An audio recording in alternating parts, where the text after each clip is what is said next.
Bom dia, boa tarde, boa noite, YouTube, Spotify. Você está assistindo ao MarraCast, começando aqui o nosso episódio 4 com o pessoal da AudioDream. Para você que não é inscrito no nosso canal, inscreva-se, sigam a Marra Audio nas redes sociais. A gente tem conteúdos muito legais de tecnologia, de engenharia, inovação tecnológica, inteligência artificial, desenvolvimento de software, tudo que você procura aí para aquela hora da academia, para a hora que você vai lavar a louça e quer ouvir alguma coisa, alguém falando do assunto que ninguém fala, você vai ouvir aqui, tá bom? Bom, estamos aqui no estúdio Casa da Vó, como sempre, estúdio que a gente grava o nosso podcast. Você que quer gravar o seu vídeo, quer gravar um comercial, quer gravar um review, quer gravar o seu vídeo no YouTube, aqui eles têm a estrutura para você. Eles têm aqui o Rafa, que pilota muito bem os equipamentos, faz toda a tua produção, se precisar.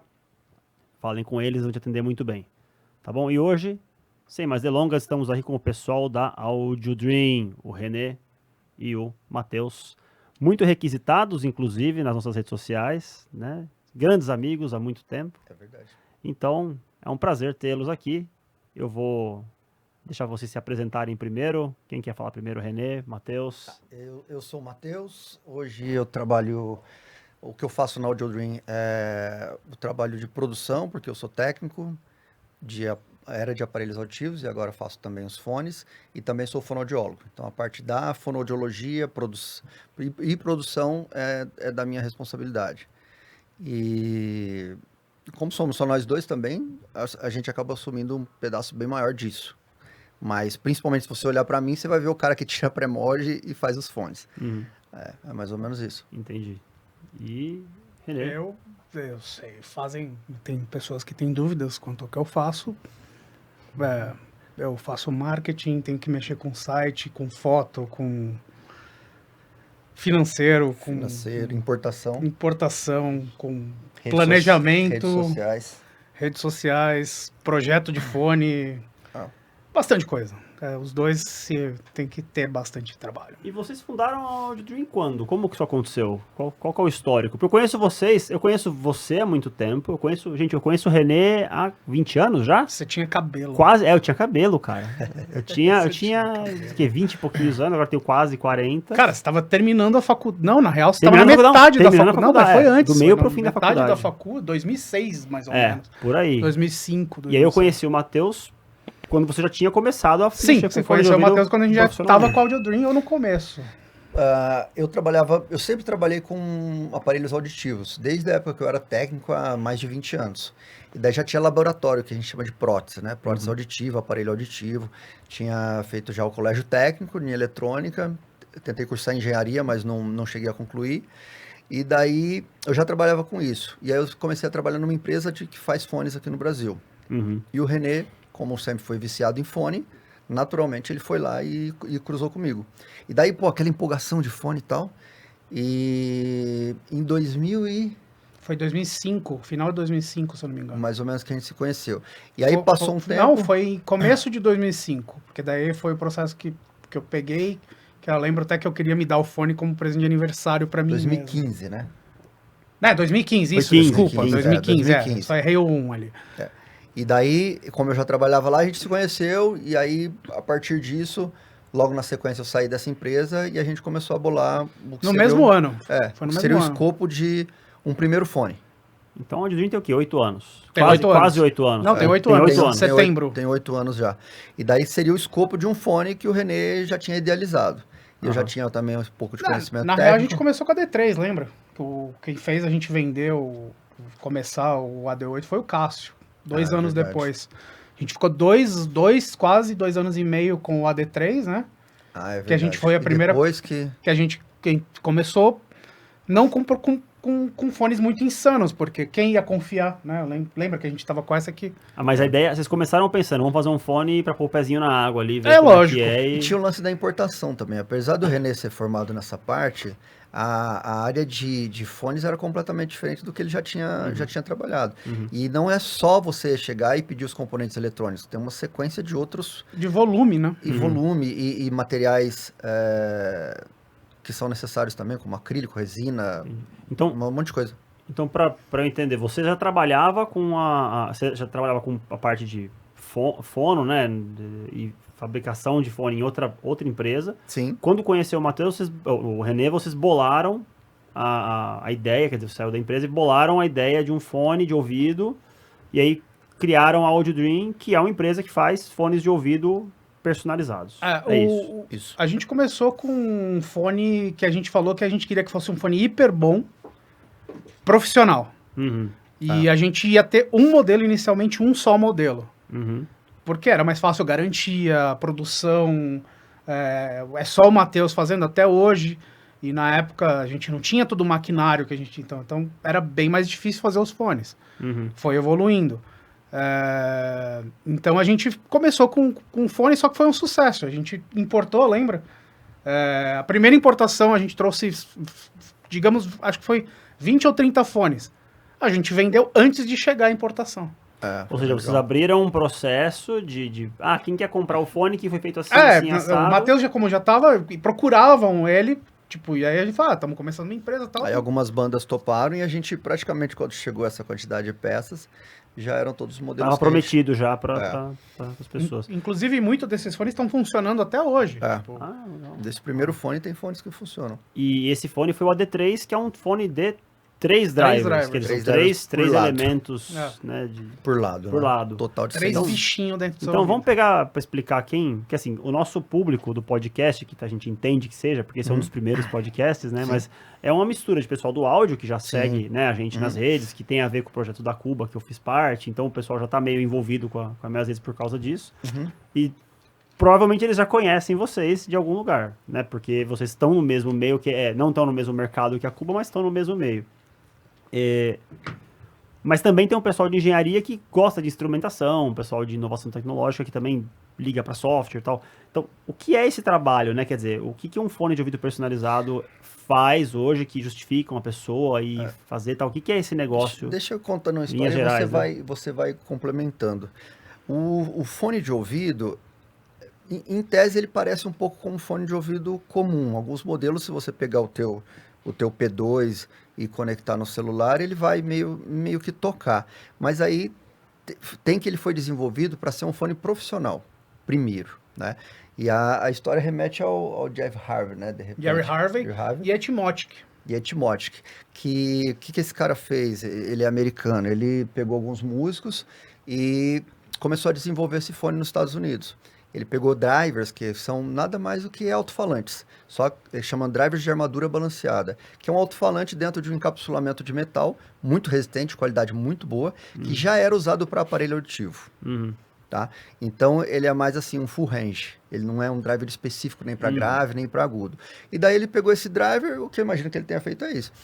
Pegou esse driver, colocou dentro de uma cápsula que já era usada para aparelho auditivo, que já existia essa tecnologia, e colocou na mão de um cantor famoso, e a partir disso começou a divulgar e trabalhar nesse sentido. Um dos primeiros drivers que ele usou foi aquele driver maior, né? E o menor de aparelho. Então ele era um fone duplo, né? Então ele começou com driver duplo. Ele é um dos precursores do multi-driver, né? Que, por exemplo, a Etimotic eu acho que ela já é até de antes do Jerry Harvey. Só que eles não faziam moldado e eles trabalhavam com um driver efetivamente full range, que é ali de 70, 14, 15 de eficiência, que era um driver direto de aparelho. Entendi. Não era, né? E quando você... para falar isso é uma historinha, e daí para falar do fone, né? Quando você vai fazer um fone moldado, a primeira coisa que você precisa fazer é fazer um molde do seu ouvido, tá? Que a gente chama de pré-moldagem, ou que em inglês chama de impressão. Impression. Impressão. E a fonoaudiólogo vai fazer uma estabilização da tua boca, injeta uma massa no teu ouvido, sai um pré-molde, que nós chamamos de silicone. A partir daquilo ali, que seria o positivo do teu ouvido, você vai criar, através de um processo de UV, uma casca, que a gente pode chamar de concha ou caixa mesmo. Uhum. E aí, a partir dessa caixa, escolhido o modelo, que hoje nós temos uma série de modelos, a gente monta o fone dentro dessa caixa. Não sei se dá para mostrar aqui, seria mais ou menos... A gente vai mostrar, acho que dá pra mostrar pelo website mesmo, né? Porque pode ser. Esse porque eu vou só encaixar no meu ouvido. E aí, quer dizer, você tira a moldagem do ouvido da pessoa, coloca lá a resininha, né? E aí, a hora que sai o formato do buraco da orelha da pessoa, né? Sai o formato buraco, exatamente. E aí, o que deriva depois que você pega esse pré-molde, você faz uma resina em volta desse pré-molde, e aí isso sai a caixa final. Uma casquinha. Isso, porque ela tem que ser oca. Entendi. Pra você montar as pecinhas do fone lá dentro. Como se fosse a caixa de som, quer dizer, não uma caixa de som. É mais ou menos isso. Se você som. usar o pensamento de uma caixa de som, é muito parecido. Entendi. É muito parecido. Porque você vai colocar, por exemplo, alguns alto-falantes, que são os drivers, um crossover lá dentro. A diferença é que você tem que trabalhar pensando que não vai ser um som que vai trabalhar no meio. Ele vai trabalhar dentro do teu ouvido. E você vai canalizar ele através de tubos. E a gente até trouxe um pré-molde. A gente vai mostrar já. Então aqui nós estamos vendo na tela o Instagram de vocês, né? Que tem fotos aí tanto dos fones quanto dos clientes, tal. Eu queria, por exemplo, focar em uma delas e mostrar para o público o que a gente está assistindo, né? Vamos pegar aqui um fone, eu vou pegar esse aqui bonitão, porque quando você falou que é uma caixa, eu achei que fosse uma resina transparente, mas não, é um troço bonito aqui, né? Hoje nós fazemos diversas personalizações. Esse é um fone que nós chamamos de Artworks, né? Que a gente personaliza a caixa essa parte de fora, e a tampa, que seria o do lado esquerdo que a gente está vendo, a gente chama de faceplate. Né? Exatamente, a gente chama de faceplate, que é a tampa do fone. Se você for pensar, isso é mais ou menos um fone que foi personalizado para o ouvido. Só que como tornou-se isso um nível profissional, né, de exigência profissional, o que ele tem que ser? Um fone extremamente fiel, tá? Com nível de distorção muito baixa, com uma potência necessária que a pessoa precisa, uma fidelidade e que aguenta o rojão que o cara vai pra estrada com ele e ele tem que aguentar. E então aí dentro desse trabalho aí tem todos os componentes de um fone de ouvido profissional, dependendo do modelo que vocês estão fazendo para a pessoa, tem 1, 2, 3 elementos aí de emissão. A partir de do 4. Som. 4 agora. Para nós, a partir de 4.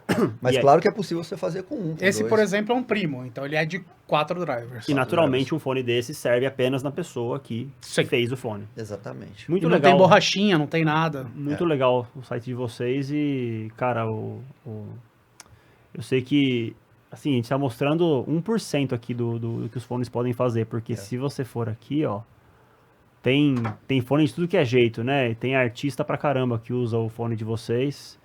Eu sei que vocês estão fazendo uma promoção aí, mas ó, tem o fone personalizado do Van Halen aqui, ó, parecido com o do Van Halen. E tem esse que vocês desmontaram o relógio pra fazer. Esse tem um codinome Zolo.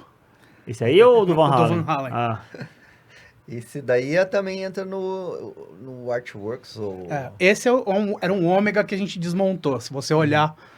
não sei se vai dar para ver na tela, mas ele tem até ali o código do calibre da máquina.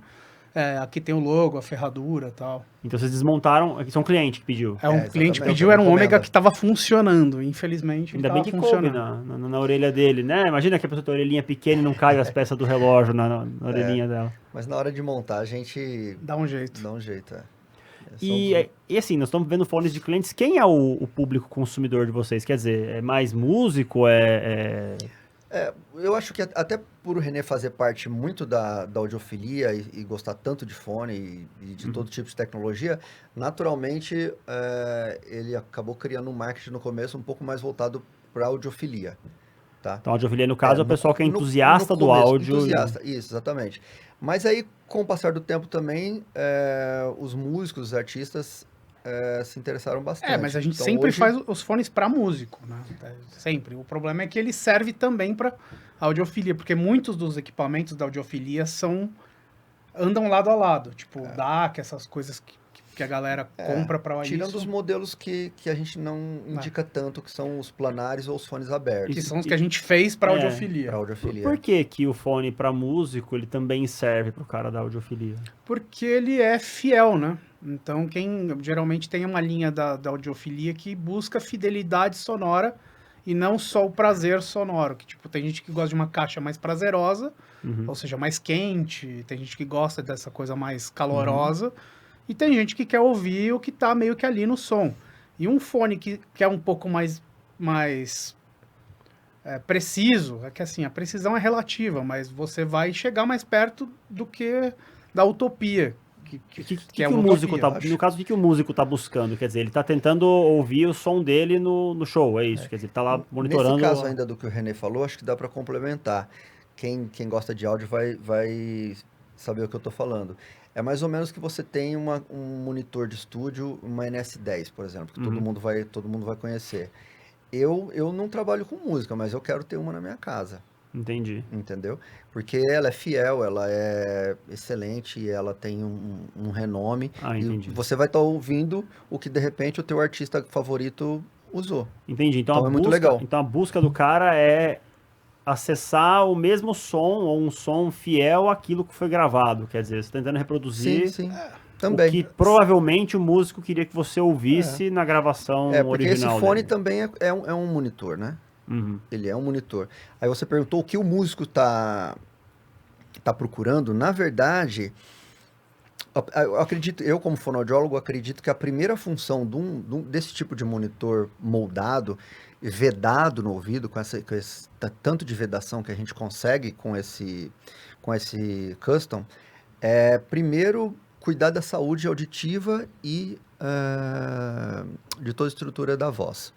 Porque quando você está bem monitorado, você vai diminuir o ruído externo, né, que você está ouvindo, e vai conseguir jogar para a tua monitoração só o que você precisa, tá? Então é muito, muito melhor. E aí quando o músico, o cantor, por exemplo, está se ouvindo melhor, ele consegue ajustar a tua voz para não forçar ela tanto, tá? Não sei se... Todo mundo que já foi num show provavelmente sabe. Você ficou ali exposto naquele som super forte, uma quantidade de decibéis enorme. E aí, quando você vai embora, você põe a cabeça no travesseiro, tá aquele apito, o tinnitus. Aquilo ali é um sinal claro de que você lesionou alguma parte da tua estrutura. Casamento com banda e formatura é bem isso aí mesmo, né? Você sai explodido. Sai apitando, cara. Se beber, é pior ainda. Então, quando você tá bem... O músico criou o hábito de deixar os dois, o correto, né? Deixar os dois no ouvido, do começo ao fim do show, ele protege muito a audição e esse efeito tende a desaparecer ou diminuir. Ou seja, bastante. Uma das funções, então, do fone é proteger, isolando ali. Isso pensando em saúde auditiva. Agora, pensando na técnica, na qualidade dele como músico, como artista, ele vai estar ouvindo... É mais ou menos como você está no estúdio e precisa ouvir fielmente o que está sendo feito ali. O fone vai te entregar isso, entendeu? Com nível de distorção baixo, num volume adequado. E um fone que também, quando você fala em nível profissional, é que ele tem que ser confiável. Ele não pode, um driver, né, um alto-falante, não pode queimar a cada show. E ele é chamado in-ear monitor justamente porque ele é para substituir os monitores que são os monitors de palco. De palco. Que eram aqueles monitores que ficavam na frente do artista com níveis de 100, 110 dB. Muito mais fácil ouvir quando a caixa põe direto na tua orelha. Exatamente. Né? Não só isso, você vai, como você já tem uma atenuação passiva, você consegue ouvir mais baixo e ouvir melhor, né? Muito, porque você consegue separar certinho, sem ter a invasão das outras caixas e dos outros monitores que estão do lado. Para quem está ouvindo, sabe que quando você coloca um som aqui, esse som volta para o microfone e acaba sujando, né, toda a gravação. Entendi. Hoje em dia, todos os artistas estão ficando cleans, não além de todo esse fator, mas você limpa o som do show. Entendi. Porque você reduz distorção, reverbação, etc. Então, o público de vocês, além dos artistas, é o pessoal que chamaria de prosumer, né? O cara é consumidor, mas também quer o equipamento profissional para ele. Então, ele quer uma coisa feita, acho que a mentalidade é, cara, se o artista que usa isso, precisa da voz dele certinha lá pra ouvir, se tá bom pra ele, pra mim também vai estar bom pra ouvir o CD do cara, é isso a mentalidade? Mais ou menos, é que acaba que você pega um produto que é de qualidade, né? Como ele é feito pra trabalhar em níveis de exigência muito grande, tipo de som, geralmente os caras já vão ouvir mais alto que o normal, e você já precisa trabalhar para que o fone tenha menos distorção harmônica nesse ambiente. Ele, para você ouvir um ambiente controlado, que geralmente o cara ouve, nem que seja no metrô, você vai ter muito menos ruído do que em um show, que o cara já tem que ter uma... Então você consegue ter uma entrega de qualidade.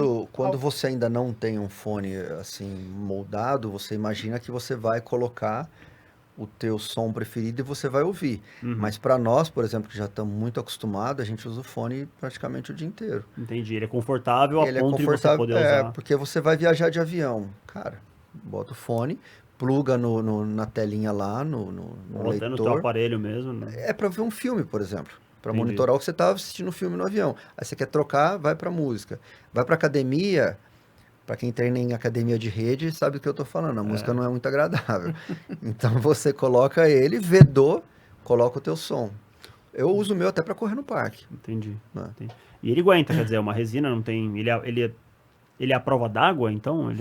Então, essa região do ouvido, ela não produz suor, tá? Dentro do ouvido, ele só produz cerume, que é como se fosse uma cera Sempre mesmo. foi uma dúvida minha, cara. Se eu tô na academia suando, se eu tô danificando o meu fone ou não. Então, depende, porque Qual é a depende música? Se você tiver muito suor descendo pelo cabo aqui, pode entrar um pouquinho e pode, por exemplo, danificar a estrutura do conector, ali próximo do conector. Mas depende muito do suor da pessoa também. O meu, que eu uso, eu tenho um fone que eu uso logo no começo, aquele de prata, que eu fiz o faceplate dele de prata, ele tem 8 anos, ele já caiu no chão 3 vezes, eu consertei colando mesmo e reformando ele, mas os drivers são impecáveis, o conector eu nunca troquei, e eu corro com ele, então transpiro e nunca esse fone que eu tô usando aqui, que eu tô com fone, inclusive, tô me monitorando aqui pelo meu fone, eu uso ele todo dia na academia, eu uso ele pra academia, e é isso, o cabo tá aqui, tá de boa. O cabo é removível, né, então... Estragou, joga fora. Estragou, você troca. Como vocês mesmos disseram, tem fones de vocês que vocês fizeram lá pra 2015, 16, talvez, que tá até hoje funcionando, né? Sim. Tem um cara, o Silva, que é aquele cantor de MPB, o cara tem 2 fones nossos, ele foi trocar anos e anos depois, porque, assim, ele queria aprimorar, porque ele tem aquele, o backup, e o primeiro ainda funciona. Entendi. Até o cabo era o original, foi bizarrice, porque o cara tinha um fone... Isso faz o quê? Uns 2, 3 anos. Então o cara tinha um fone há 6 anos com o cabo original. Entendi. Eu queria explorar um pouquinho. Vocês falaram que dentro do fone vai elementos tipo de uma caixa de som. Eu mandei uma... Rafa, você consegue pôr lá, cara? Você recebeu aquela figura? Ah, recebeu. Então, a gente preparou, tá, galera? Hoje um slideshow legal aqui, tá? O que eu fiz? Eu peguei uma figurinha pra gente poder mostrar as tecnologias que existem pro pessoal que... Pensa, aqui não estão todas que estão... Não estão todas miniaturizadas, mas eu entendo que todas elas têm as versões para você colocar em fones de ouvido desse tipo, né? Aí eu ia perguntar, vocês trabalham com todas essas, algumas dessas? Dá pra gente explicar elas? Tipo, Dá. O Bone Conduction não. Porque a gente não usa. A gente não acredita por enquanto muito nele. O que é o Bone Conduction, que é esse último da direita aqui? Ele vai fazer... Pode falar. Ele seria um condutor ósseo, como fala na tradução. Mas a aplicação para in-ear, eu que tenho muita experiência com isso, já fiz arcos de condução óssea para crianças deficientes que nascem sem o pavilhão, por exemplo, e tem só a pavilhão é essa... É sem orelha. Sem orelha, tá. Fechadinho, assim. Nasce só com... Um buraquinho. Não tem um buraquinho. Nem um buraquinho? Não tem um buraquinho. Aí ela passa a ouvir, só que tem, por exemplo, a estrutura da cóclea, que é o órgão da audição, preservado. Então, você colocar aqui um vibrador ósseo como esse, de uma área médica, ela ouve incrivelmente. Não é que ela ouve e fica com aquela fala de deficiente e tal. Ela realmente evolui muito. Então, eu fazia, durante muitos anos, um arco de vibrador com um aparelho auditivo e alimentando um vibrador que ia aqui na mastoide, nesse osso, que transmite a vibração para dentro da cóclea. E funciona incrivelmente, é muito bom. Você controla ele, coloca a audiometria nas faixas de frequência que ela já perdeu. Funciona muito bem, a criança evolui muito com terapia e com isso. Mas já pro aparelho, pro fone de ouvido, inclusive aquele outro fone de ouvido que encosta aqui, não faz muito sentido isso. Existe um fone que você põe na orelha e ele deixa... Existe um fone mais simples que você coloca aqui, que marca que tem? Acho que Anker tem um desse, eu não sei se é Anker. Eu sei que a orelha fica desocupada? A orelha fica desocupada e fica vibrando o som aqui. Mas assim, pela minha experiência não faz muito sentido, porque se você tem a via aérea liberada, cara, ouça pela via aérea. Pra quem tá ouvindo no Spotify sem o vídeo, né? Aqui no Spotify tem o vídeo, mas vamos... É na dobrinha aqui da orelha, na parte de... Eu não sei como é que chama isso aqui, mas é no durinho aqui, onde tem o... Helix. Não, Helix não. O Tragus, desculpa. Ainda bem que você falou, porque agora... Tragus. Então, e aí você põe esse elemento de bone conduction, você põe aqui, por exemplo, alguma coisa que transfere a vibração dele, e aí vibra aqui e a pessoa vai ouvir o áudio, quer dizer, lá, então, coisa. Aí é que tá. Todo mundo que testou isso não gostou muito, eu nunca testei. Mas aqui não tem osso, né? Aqui, na real, você testou, mas você não lembra, porque o Nishi levou uma vez lá na D e a gente testou aí. Chegou a ouvir? Não lembro. E ele gostou? Não, mas que a gente testou é o da Unique Melody, que tinha o Bone Condition. A gente testou um que pegava assim? Não, o Nishi levou, que era um arquinho até, que parecia que você tava usando uma coroinha. O cliente levou pra vocês lá, o Nishi levou e falou, o problema é que é o seguinte, a condução óssea, quando você tem o ouvido aberto e você ouve, você vai ouvir mais grave, né? Que é tipo quando você enfia o dedo no ouvido e você tá, tipo, num busão. Você ouve o grave, você ouve ele. Mas se você tem a via aérea liberada, não faz sentido você tentar transmitir por outra via. Porque o som que você tá ouvindo externo vai ser muito maior. Ele vai mascarar. Ele vai mascarar o que você estiver ouvindo. E outra coisa, aqui não tem um osso, né? Você não vai ouvir pelo osso da mandíbula, nem pela maxila. Então...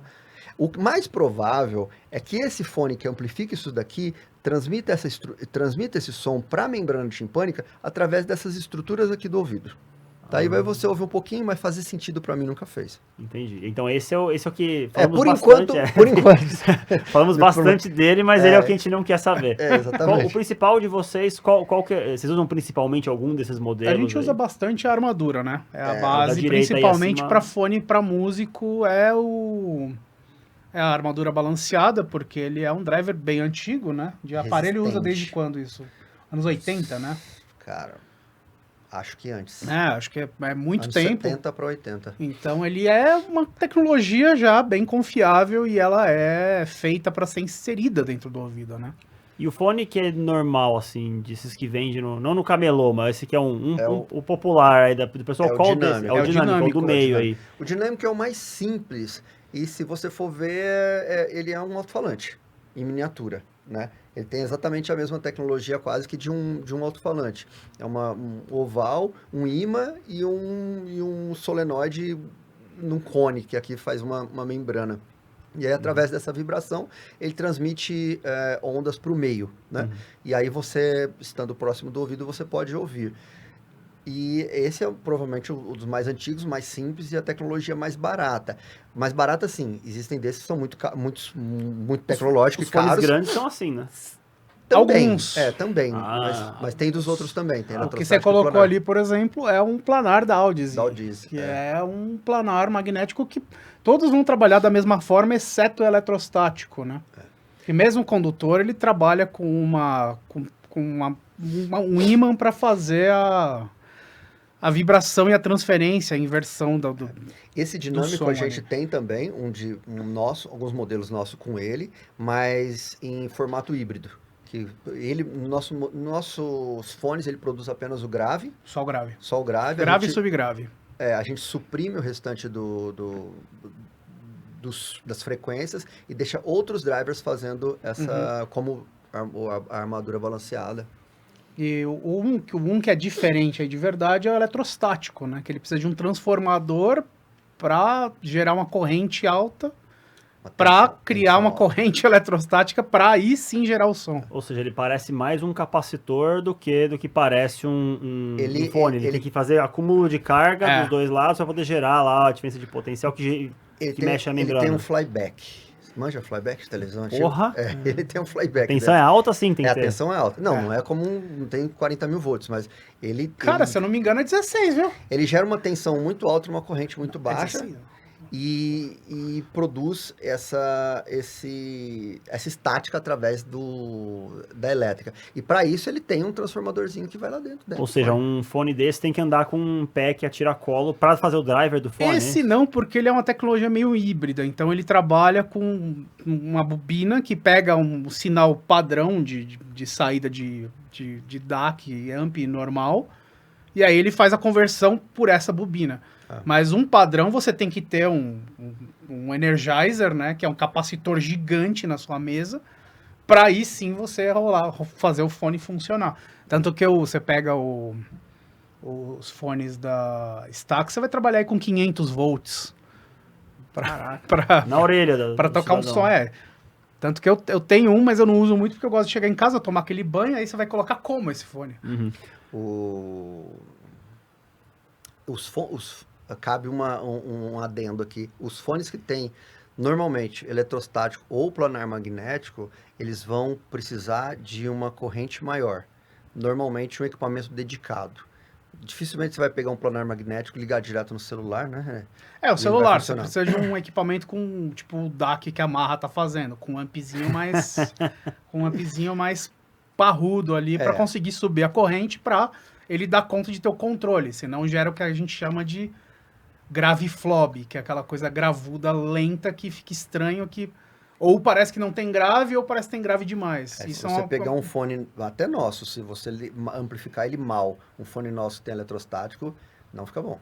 E vocês têm fones de todos, tirando o Bone Conduction, vocês usam todas essas tecnologias ou tem alguma que vocês ainda não... Todas. Temos inclusive híbridas. Tem fone nosso que tem dinâmico, armadura balanceado e eletrostático. Além de ter individualizado, vocês também têm cruzamentos entre esses caras ali de real vocês. Todos aí, menos esse é o único que não. E quantos fones isso resulta no final? Quer dizer, quantos fones vocês têm de modelo hoje? Acho que em linha 18. 18 fones. Em linha 18. Vocês trouxeram a caixa aqui, uma caixa pra mostrar. Eu não sei como a gente vai mostrar. Deixa eu baixar o note aqui pra ficar bonitinho na câmera.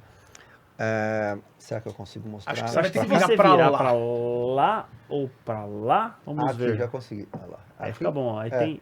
Essa é uma pequena amostra do que nós temos, porque trouxemos 5 modelos só pra gente, ou pra vocês ouvirem, ou pra gente demonstrar também. Mas normalmente a caixa que a gente leva já leva com os 18 modelos. E deixa eu perguntar. Você falou que trouxe uma caixa com vários modelos que podem ser experimentados. Esses modelos não são personalizados, então eles são... Não, eles são universais. Universais. São fones que qualquer pessoa pode usar e ali tá tipo, pegando o negro. Mas a gente bota os... Esse daqui é um pré-molde que a gente trouxe e acabou esquecendo de falar. Deixa eu ver se eu consigo mostrar aqui. Acho que nessa luz vai ser melhor. Deixa eu ver. Tenta mostrar você, vamos ver. Sobe lá na câmera. Ele ficou com nojinho da cera. Não, pior que não, eu quero dar a chance dele mostrar. Cera é vida, hein, gente? Ficou com nojinho da cera. Ó, esse é um pré-molde. Tá vendo o pré-molde do ouvido esquerdo? Isso daqui, quando o fonoaudiólogo faz a impressão do ouvido, é o que sai. E aí, a partir disso, que a gente vai fazer o fone. Um bom fone começa com um bom pré-molde. Sempre tem que ser um fonoaudiólogo que vai fazer. Eu peguei um fone aqui, eu não sei qual fone eu peguei de vocês. Deve estar escrito. Eu peguei porque é bonito. Esse é um AD6V2, eu acho. Tá, deixa eu ver se eu consigo mostrar ele aqui. Então, não, é um Verso, sei lá. Esse é um fone universal, não é? Esse aqui é universal? Esse é universal, por isso que ele tem o biquinho aí com a borrachinha. Deixa eu mostrar aqui se eu consigo. É que eu vejo de cá? Ele tem o corpo maiorzinho, né? Porque a gente trabalha com uma caixa maior para caber desde o primeiro modelo até o último. Então ele é um fone um pouco maior mesmo. Uma característica que esses demos, né? Nós chamamos de demo, porque não é bem um universal. Ele não foi feito exclusivamente para a pessoa, por exemplo, subir num palco com ele. A pessoa até consegue, mas os nossos fones, eles têm uma necessidade de ter um nozzle, né? O nozzle é o pescocinho ali de onde encaixa a borrachinha, um pouco maior. Justamente um modelo como esse, que é multidriver e muito complexo, e você tem um fone que se estende até 40K. Se você tentar passar isso por um tubo super fino, como a maioria dos fones universais de marca fazem, você acaba quebrando a maioria das frequências. Então a gente tira eles tá? Por um nozzle maior, e aí por isso que ele fica assim num tamanho um pouco maior. Entendi. Isso acaba gerando um filtro, tipo... Um supressor um de supressor sem querer, natural. Sem querer, só pra tentar ajustar no... Mas aí como é que vocês fazem para ajustar esses silicones aí, então? Ele vem com um nozzle aqui por baixo. Ó, o nozzle é de metal. Entendi. Você bota as borrachinhas lá. Então ele já é uma coisa... Porque se você pegar um desses de... Sei lá, Da Shure. da Shure. Não, Sim. é mais fininho, né? É mais diferente. É mais fininho. É justamente para você usar ele e ele encaixar na maior quantidade de ouvidos, vai. Entendi. Então, e uma coisa que eu tava vendo, vocês estão usando o cabo aí, quer dizer, no caso você tá usando o seu cabo para conectar aqui na mesinha, né, na saída de fone. Uhum. Mas tem alguém que usa esses fones sem fio de algum jeito aí? Tem alguém que... Existem algumas saídas que a gente pode fazer. Esse fone, como o René está usando, por exemplo, se você comprar um Bluetooth que tem uma conexão 2 pinos, automaticamente você consegue transformar ele num fone Bluetooth, por exemplo. Só que o Bluetooth, para quem trabalha com áudio sabe que não serve para áudio Pro, né? Porque por conta do delay, você tem que usar uma faixa de frequência diferente do FM para transmitir isso sem o delay. Ou então, você pode, quando você for encomendar o teu fone, pedir ele com uma saída que nós chamamos de MMCX. Que é em vez de ser esses 2 pinos, é uma saidinha diferente que tem aqui no fone, que ele encaixa com alguns outros tipos de Bluetooth, como o da Shure, por exemplo. Que é um Bluetooth de excelente qualidade, que conecta no fone com conector MMCX. Hoje já tem dos dois, né? Se você vê fora do Brasil, você já tem tanto 2 pinos, MMCX, então hoje em dia, atualmente, está bem mais fácil. Então você tem um cabo, uma espécie de um transformador aqui de sinal que você coloca aqui, ele faz o Bluetooth. O receptor Bluetooth. Miniaturizado para caber aqui. Fica aqui uma estrutura aqui por fora, bem bonitinho, e aí você vai treinar com ele. E aí a pessoa pode usar para ouvir sem fio, se ela quiser. Se ela quiser. Falar no telefone. Estragar o fone, ela faz isso. Não é o melhor áudio do mundo, né? Mas definitivamente o do iPhone é pior ainda. É ruim, você acha? O Bluetooth do iPhone é... Acabei de trocar, cara. Será que é um excremento. Tô ferrado, então. Cara, sim... Para você fazer esporte, acho que você não vai ficar analisando tanta música. Então. Não precisa ser um formato FLAC para você... Acho que a pessoa vai acabar usando mais pelo conforto, o René é purista, né? Ele não gosta mais. Mas vai acabar usando mais pelo tranquilo. Conforto, né? Você vai, sei lá, vai pegar um fone desses que você vai moldar a sua orelha, cara, e você vai na academia com um desses, provavelmente você vai pelo conforto, né? Lá na academia de rede, ele veda tudo? Não, né? Não, é impossível. Não dá, né? Ele não veda porque tudo isso daqui transmite som para dentro do seu ouvido.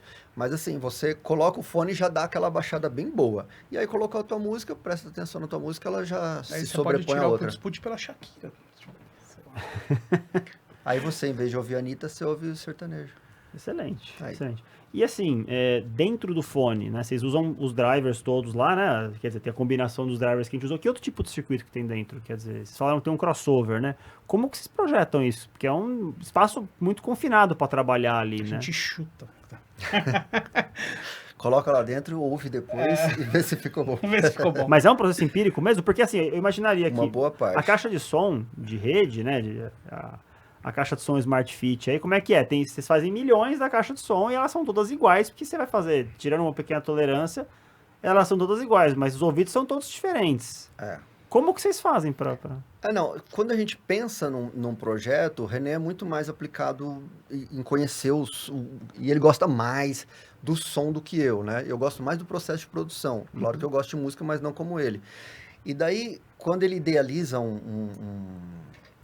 um projeto, um tipo de som, ou um driver novo que foi lançado, e a gente vai colocar isso, a gente começa a imaginar como que poderia ser feito. Até por experiência, o circuito a gente já sabe mais ou menos como vai fazer. Você não precisa saber Kirchhoff, Thevenin, para fazer um circuito de fone de ouvido. É simples como uma caixa de som. Só que aí entra ressonância, crossover, e o corte, como vai ser, onde você vai usar esse driver específico. E aí você tira isso também da técnica para audição. Para quais tipos de som isso ficou bom, se isso vai ser viável num projeto. E a medição, né? Todos eles têm que ser medido através de um software. Em todo o processo, em várias etapas. E o mais importante é saber onde você vai usar esse driver. O crossover é apenas são 5 fatores para cada fone, para que vai definir o som do fone. Então não é o crossover. Tem muita gente na internet que fala, é o crossover. Não é o crossover. Tem o crossover, tem o tubo, tem a distância do tubo, tem o filtro. Antes e depois do crossover tem um monte de coisa. Se ele vai sair junto, vai sair separado, se ele vai... Quando você fala sair junto, sair separado, você fala tubo? Combinar no mesmo tubo a frequência de vários drivers, que é porque eu vi lá a foto dele, né, o meu que eu tenho, um de vocês, isso aparece também. Você tem um grupo desses drivers e desse grupo sai um tubinho, mas vocês podem também separar eles e sair em tubinhos separados. Exatamente. Então isso também é um fator que influencia. Sem isso dúvida. Muda dentro do mesmo projeto, dependendo da orelha da pessoa? Não. Quer dizer, Existe... Depende porque pode ter caso que a gente fisicamente seja obrigado a fazer isso. Tem uma variação de que você... Porque além dos tubos, tem também o tamanho dos tubos. Entendeu? A distância? A distância, exatamente. É o que a JH chama de frac phase, né? O tamanho da fase para você ajustar as duas. Então, pode existir um caso, por exemplo, de um fone de 12 drivers com bobina para fazer para um ouvido, de repente, de mulher, que é muito pequeno, que a gente tem que conversar sobre a tolerância ou sobre ele ficar um pouco mais para fora, para a gente conseguir chegar no tamanho daquele tubo que a gente precisa para não dar uma quebra de fase. E para preservar o som, né? E para preservar o som como ele tem que ser. Entendi. Tá? Então isso, quer dizer, dentro do mesmo projeto tem pequenas variações, mas vocês têm um norte do projeto ali que são algumas premissas que vocês têm, salvo alguma adaptação, é aquilo que vai ser feito.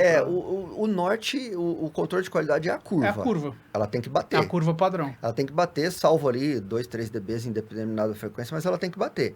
Só que o que pode acontecer é talvez mexer um pouco na estética do fone para chegar naquilo ali, entendeu? Posição de drivers. Posição dos drivers. E tem alguém que fala assim, não, a estética é mais importante do que a curva. É o que mais tem. Bonito. Sério? É o que mais tem. Você imaginaria o contrário. Cara. Não, pode ficar um ET aqui. Os caras, como vai ficar meu fone? Vai ficar bonito, tem que ficar lindão. Vou gravar um DVD semana que vem. Exatamente, cara. Porra. Faz um vídeo falando sobre saúde auditiva. Cara, você vai ter uma quantidade X de likes. Faz um vídeo falando da personalização do fone, você vai ter 10 vezes mais. É assim. E vocês veem, é um tipo de produto que ele é um produto... Vocês são 2 pessoas fazendo pesquisa e desenvolvimento, atendendo o cliente, gerando novos produtos, trabalhando com importação, competindo talvez, né, talvez não, com certeza com empresas de fora, talvez do Brasil, dependendo de onde se faz, que botam centenas de engenheiros para fazer um fone de ouvido para massa e às vezes as pessoas contrapõem os produtos, né? Não, mas eu comprei um fone aqui no AliExpress ou no Mercado Livre, é igualzinho o fone da AD aqui, o mesmo fone, igualzinho aqui, ó. Mesma curva. A vibe, idêntica, a curva é a mesma. O que vocês falam pra pessoa que compra e pensa nisso? Continue comprando o fone do AliExpress. Não, mas agora, é o seguinte, assim, falando sério. Existe um trabalho educacional a ser feito aí também, né? Porque é muito diferente, né, cara? Tem, cara. Tipo, o fone chinês, né? O fone chinês, que é a Kazei, ou essas outras variações de marcas. É só você ver assim, existe uma empresa muito boa na China que chama Unique Melody. O fone deles custa 100 vezes o que custa um Kazé. Por quê? Por conta da qualidade, né? Os caras têm pesquisa e desenvolvimento, não é... Não só isso, né? Garantia... Qualidade mesmo. Qualidade mesmo. Do produto mesmo. Eles são tão antigos quanto a JH, quanto a Ultimate Ears, que era a empresa antes do JH Audio, do Jerry Harvey. Unique Melody é uma bela empresa. Por exemplo, a chinesa que é muito boa. E a chinesa. Só que o custo é igual o nosso. Entendi. Não só isso, eles têm de JH, né? O JH era um cara dos Estados Unidos. Ele é americano.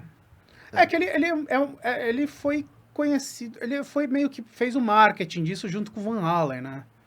Então isso não existia, esse cara que popularizou. Cara, até existia, mas em outras aplicações. Por exemplo, tinha os Etimotics que você inseria e eram, tipo, universal ali. Então, moldado, multidriver, foi meio que ele, sim. Ele é um cara bom de marketing também. Sim. Um cara pessoal bom, assim. Uhum. Se fosse um cara aqui no Brasil que fizesse o fone do Zezé de Camargo nos anos 80, ninguém ia saber. Né? Mas ele fez o fone do Van Halen e ele é um cara de marketing muito bom também. Então, e ele conhecia a galera do background, então todos os caras, o cara tá usando, aí foi pegando, tipo, foi uma tecnologia que que a galera foi curtindo. E é isso, porque os caras vão ficando surdos, né? Tá, um ponto que ficou claro pra mim é que assim, vocês fazem bastante pesquisa de fones novos, porque vocês têm 18 fones, Sim. então tem muito trabalho deve gerar para diferenciar esses produtos um do outro, né? Porque... São muito diferentes. E isso que eu ia perguntar, Muito quer dizer, diferentes. como que vocês estruturaram essa linha com 18 fones? E hoje, vamos supor, se eu pensar num fone novo, como é o processo hoje de vocês pensarem, pô, vamos lançar um produto novo? Como é feito isso hoje dentro da AD? Normalmente eu acho que o René pensa nos fones mais por inspiração mesmo, né? Mais por inspiração, porque ele ouve muito fone, de todo tipo de áudio. E daí pensa num tipo de som diferente, como que nós poderíamos criar isso dentro de um fone.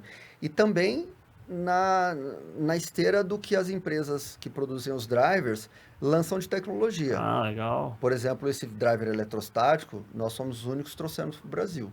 Então a gente sempre tenta deixar na mesma qualidade que o pessoal tem lá fora. Na real, tenta superar sempre, né? Sim. E tem caso de mandar o produto para fora e alguém dá uma olhada?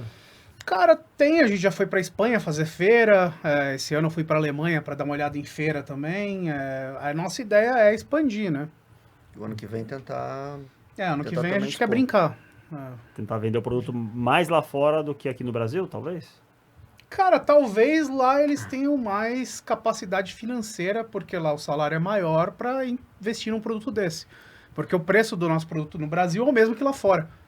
Então, para eles seria como comprar um fone que eles já têm ali, então não é um susto. Aqui no Brasil é um impeditivo, vocês acham? O valor de um fone desse Sem é um dúvida, impeditivo. né? Quem tem 22 mil, não é qualquer um que tenha... Mas todos os fones custam isso? Acho que não. Não, mas eu tô dando o pior exemplo possível. Entendi. Então, Entendi. a A gente partir tem... de 3.800, A 4 nossa mil? parte moldada a partir de 3.800, mas ainda assim, se for ver, são 3 salários mínimos. Quase 4. Então... A Apple cobra mais que isso no fone dela, que mas... deve ter bastante pesquisa, mas vocês... Fazer o produto com a cara da pessoa. A pessoa escolhe tudo que vai no produto dela. Sim, outra é boutique, né? A gente tenta trabalhar com um sistema de boutique. Ninguém Super vai ter aquilo lá, personalizado, né? super Porque personalizado. uma das coisas que a gente fez no começo foi até que a gente começou a empresa e eu tive que ficar 3 meses fora do Brasil. Que eu fui pra Itália estudar, tipo, como a Ducati trabalha, como Bottega Veneta trabalham, para ver como eles conseguem agregar valor também ao produto. Por que eles cobram tudo aquilo? Entendi. Então você trouxe essa mentalidade para o fone. Sim, a gente tenta usar o melhor do melhor, desde do case, a gente teve problema com o adaptador, era caro pra caramba, não funcionou, vamos pegar o melhor. E a gente nunca pensou, eu acho assim, a gente nunca pensou, vamos fazer um fone para vender por R$1.000. Não tem isso. Fala assim, vamos fazer o melhor fone em qualquer circunstância. Melhor. E aí o custo sai o que saiu. Aí o custo sai o que saiu. Se alguém pagar. Porque porque nós somos apaixonados por isso. Pelo fone, pelo processo. E não só isso, para você manter toda a qualidade de produto, por exemplo, o custo do acrílico é X. O verniz é um verniz especial para uso em pele e ouvido, que é Y. Você não tem como conseguir, por exemplo, um fone de R$1.000 mantendo a mesma qualidade. Ou seja, um fone sem comprometer, sem nenhum dos comprometer aspectos nada. que faz Tanto um que bom a fone. gente acabou de subir a garantia para 2 anos por isso. Porque nossa quantidade de garantia é muito baixa. Geralmente o que dá problema é acidente. Entendi. Tipo, o cara pisou no fone, mas aí não tem garantia, né? Agora... Tipo, a gente ajuda, se der pra gente resolver sem cobrar, em vários casos a gente faz o possível pra não cobrar. Mas garantia efetiva de dar problema nos nossos... Pouquíssimos casos. Isso que eu ia falar, ó, eu tenho um fone de vocês há 2016, foi um dos primeiros fones que... foi um dos primeiros AD6, foi quando a gente tava introduzindo o AD6. Então, e eu acho que até hoje eu larguei ele na caixa por um tempo, porque você me deu outro fone, e eu ouvia outros fones no meio do caminho, e eu peguei ele da caixa, lacei ele lá, pus na orelha e tá igualzinho, cara. Tá show de bola. Não, os drivers são muito resistentes, a montagem também nunca aconteceu, acho que dá um problema de montagem. A gente usa lite suíço. E o acrílico também, a resina, é uma resina alemã feita para aparelho auditivo. Só existe ali o que tem de melhor. Então é um produto de categoria muito diferente, porque não é um produto de massa, né? Quer dizer, vocês não tem como vender isso no Mercado Livre e falar, vender 1 milhão de fones por mês. Até produzir seria impossível, porque o projeto é muito complexo. Os fones acima de 6 drivers, até o de 6 já é chato, mas acima disso é altamente complicado. Mesmo os planares, falam, é só um planar. Cara, colocar o planar, fazer com que não role um cancelamento pelo ângulo do ouvido, colocar um... E o próprio atendimento que você vai fazer da pessoa que chega até você para comprar tem que ser de quem sabe o que está fazendo, tá? Se você tiver um leigo vendendo um fone de ouvido para um profissional, não vai dar certo, não vai ser bem indicado. Entendi. Caras, um dos últimos assuntos que eu queria perguntar, porque eu e o René, a gente debate isso no background, é sobre a validade dessas coisas, né? Que tipo de instrumentação de laboratório, de medidas vocês têm? Porque eu sei que as empresas que investem em fazer fone, em fazer produtos de áudio, elas investem bastante em instrumentação, em caracterização do produto. E isso, a minha sensação é que no mundo do áudio, isso foi deformado pela comunidade para fazer guerra de especificação. Meu fone tem a curva melhor, o meu fone tem a curva pior. Como que vocês abordam essa coisa de usar a instrumentação para fabricar um produto que vocês encaram que tem a qualidade que vocês acham que deve ter? Como que vocês abordam esse tema?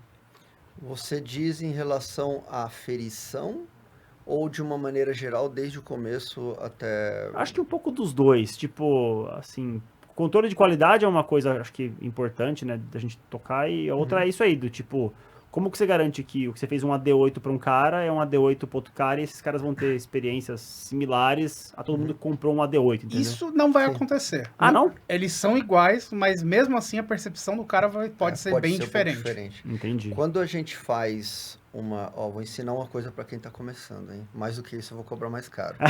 Quando nós fizemos nosso sistema de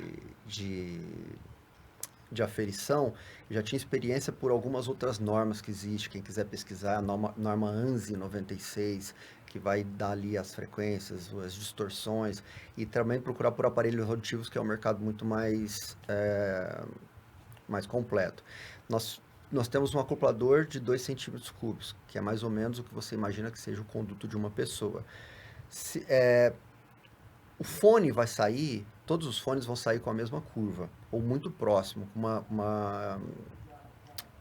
com uma margem muito pequena de diferença de um para outro, de um AD8 para outro AD8.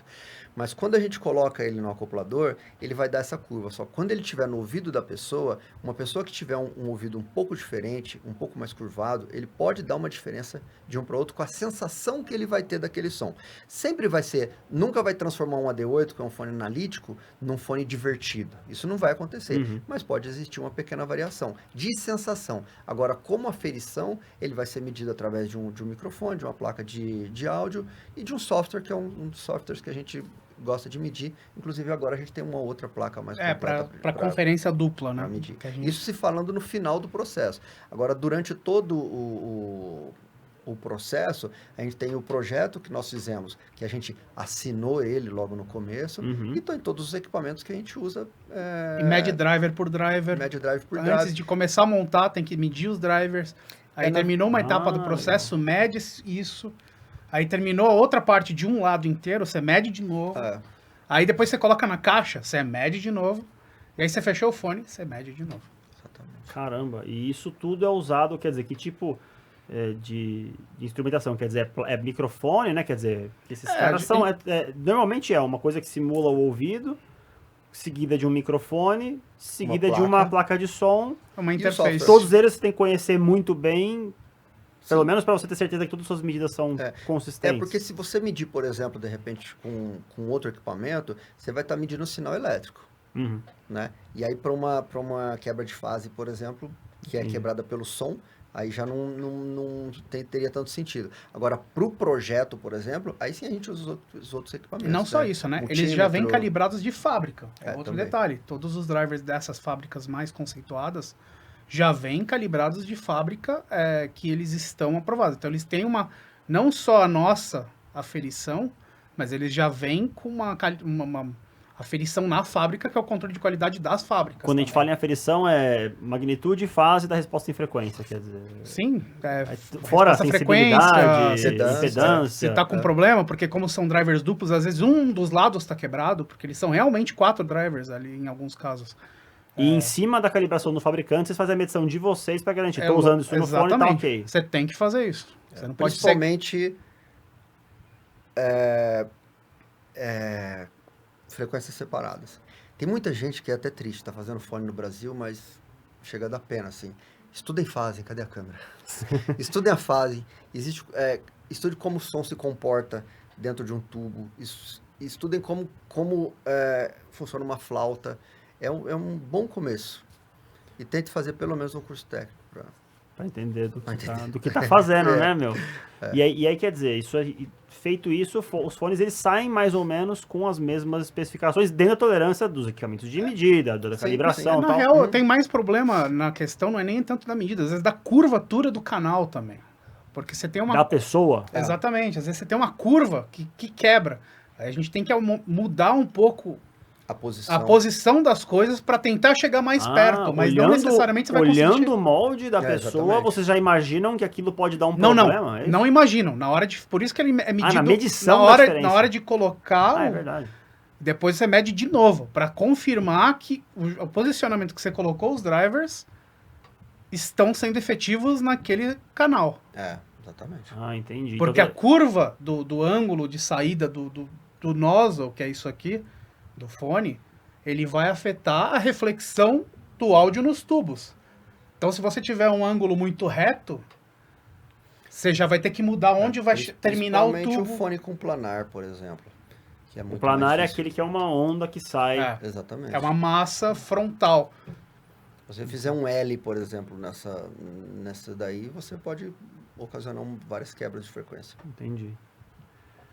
Cara, eu sinto que haveria assunto pra gente falar... 48 horas. 12 horas. Aqui eu tenho 1.015 perguntas pra vocês aqui minhas, mas eu acho que, como a gente tá, assim, no tempo, né? Eu quero fazer só mais uma pergunta. Vocês falaram um pouco de vender lá fora, participar mais lá de fora... Mas pensando no mercado brasileiro, que é onde vocês atuam hoje, quais as dificuldades, caras, hoje? Para uma empresa como vocês são duas pessoas, não estão com uma mata de governo, não estão participando de projeto público, não estão indo no chapéu passar para ninguém investir na empresa, que às vezes tira uma empresa do zero, né? Que vocês estão fazendo tudo começaram fazendo do bolso e estão fazendo do bolso até hoje. Quais os perrengues principais aí para o pessoal que está pensando em abrir empresa, fazer um produto dessa categoria, quer dizer, com esse posicionamento de marca? Cara, eu acho que primeiro saber onde quer chegar e saber o que está fazendo. Não fazer na empolgação.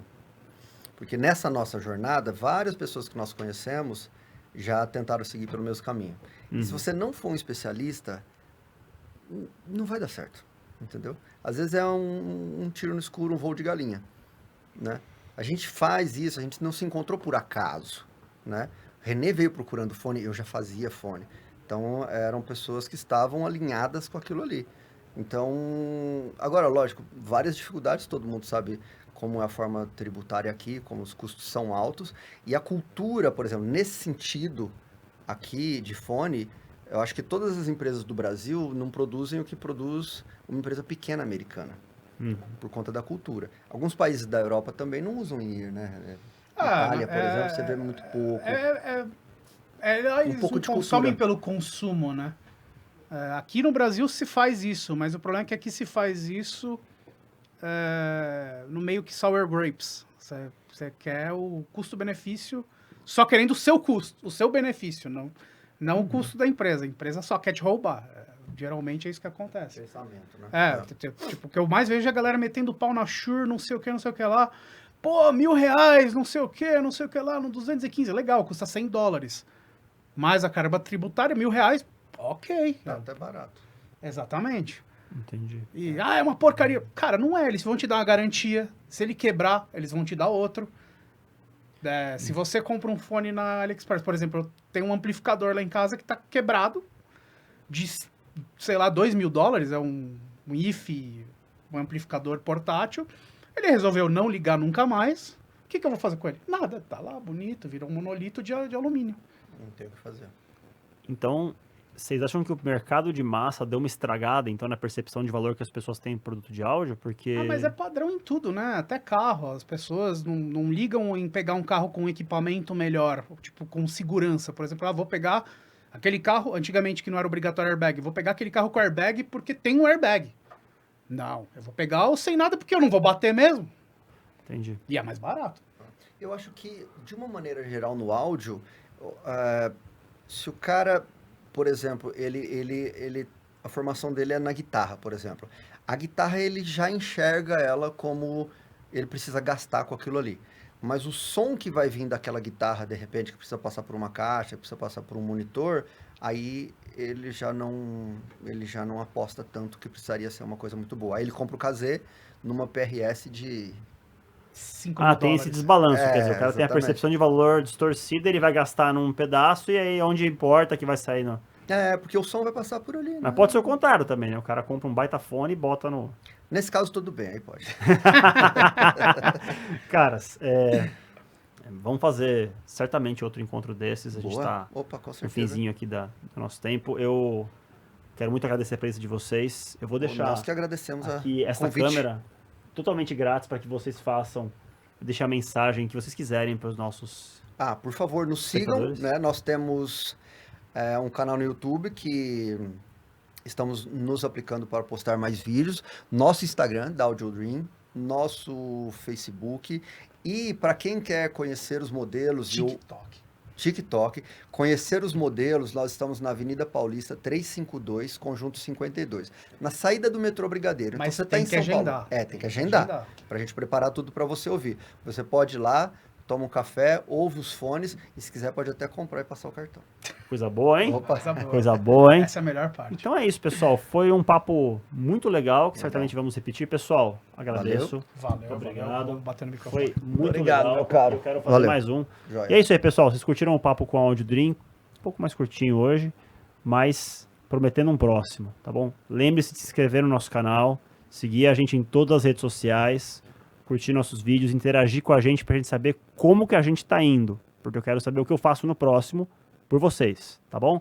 É isso aí, pessoal. Esse foi mais um MarraCast. Obrigado pra vocês. E é isso aí. Valeu!